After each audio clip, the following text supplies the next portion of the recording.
میرے حضور نے ارشاد فرمایا جب کوئی شخص فوت ہو جاتا ہے تو اس کا جو سلسلہ اعمال ہے منقطع ہو جاتا ہے، عمل کے کھاتے کلوز ہو جاتے ہیں، لیکن فرمایا 3 سلسلے ایسے ہیں جو ختم نہیں ہوتے، 3 کھاتے ایسے ہیں جو جاری رہتے ہیں۔ اللہ اکبر۔ سب سے پہلے صدقہ جاریہ، دوسری بات میرے حضور نے ارشاد فرمایا علم جس سے لوگ نفع پائیں۔ اللہ اکبر۔ علم کسی کو سکھا دیا، وہ تسلسل باقی رہے۔ ہمارے استاد قبروں میں چلے گئے، لیکن آج ہزاروں طلباء کو اور لاکھوں عوام کو ان کے دیے ہوئے جو سبق تھے جو انہوں نے ہمیں پڑھایا آج ہم لوگوں کو بتا رہے ہیں، تو ان کی روح کو اس کی برکت پہنچ رہی ہے، پھر یہ ان کے استاد، پھر ان کے استاد۔ تو علم نافع یہ کبھی بھی کھاتے کلوز نہیں ہوتے۔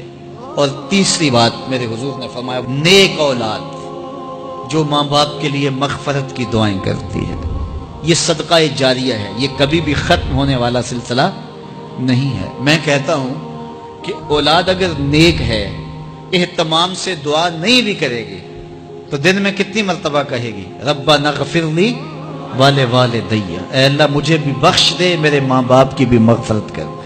ایک شخص کے 5 بیٹے ہیں، 4 بیٹیاں ہیں، 3 بیٹے ہیں، 4 بیٹیاں ہیں، تو اب سارے نمازی ہیں، تو روزانہ 5 نمازوں میں کتنی مرتبہ ربنا اغفر لی ولوالدی۔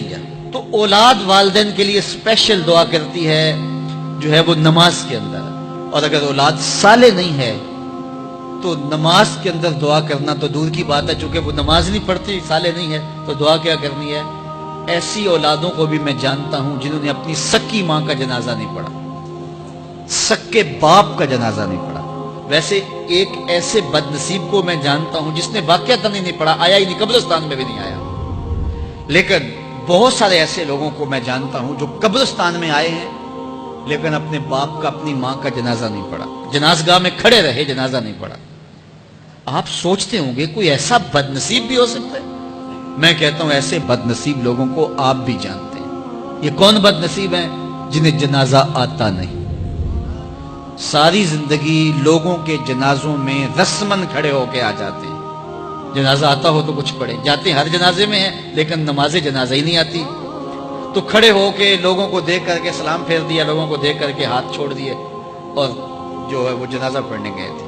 اور جب اپنے ماں باپ فوت ہو جاتے ہیں تو کیا سارے کام چھوڑ کے جنازہ سیکھتے ہیں کہ ساری زندگی لوگوں سے فراڈ کیا، دھوکہ کیا، آج اپنی سکی ماں کو دھوکہ تو نہ دوں، آج اپنے سکے باپ سے تو فراڈ نہ کروں۔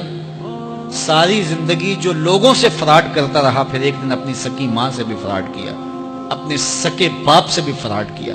اور مجھے بتاؤ شخص سے بڑا کوئی بدبخت ہو سکتا ہے کہ جو اپنی سکی ماں سے فراڈ کرے اور وہ بھی مرنے کے بعد؟ سکے باپ سے فراڈ کرے، اس کی لاش پڑی ہوئی ہو اور اس سے فراڈ اور دھوکہ کر رہا ہو، اگر اس کے اندر ضمیر ہو تو ڈوب کے مر جاتا کہ میں اپنی ماں سے فراڈ کر رہا ہوں اور اپنے باپ سے فراڈ کر رہا ہوں۔ تو یہ کتنی بڑی بد نصیبی ہے کسی اولاد کی اور کسی ماں باپ کی بھی کہ اس کی اولاد بھی اس کے لیے جنازہ پڑھنے کی صلاحیت نہیں رکھتی ہے، اور وہ کتنے خوش نصیب ماں باپ ہیں جن کا جنازہ خود اولاد پڑھاتی ہے۔ اتنی صلاحیت اور اس قدر اللہ نے ان کو خیر کی توفیق دی ہے کہ وہ خود اس قابل ہے اور اس منصب پہ ہے کہ وہ اپنے ماں باپ کا خود جنازہ پڑھائے۔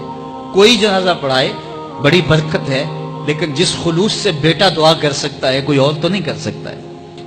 تو اپنی اولادوں کو نماز جنازہ سکھاؤ، اپنی اولادوں کو دین سکھاؤ، یہ عادی بن جائے نماز کے، تاکہ بعد از انتقال دعاؤں کے سلسلے جاری رہیں۔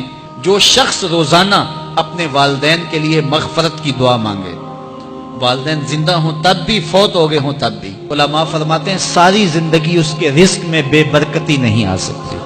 تو اپنے ماں باپ کو خوش رکھیے گا اگر زندہ ہیں تو، اور اگر فوت ہو گئے ہیں تو ان کے لیے دعاؤں کا سلسلہ کبھی بھی موقوف نہ ہونے دیجیے گا۔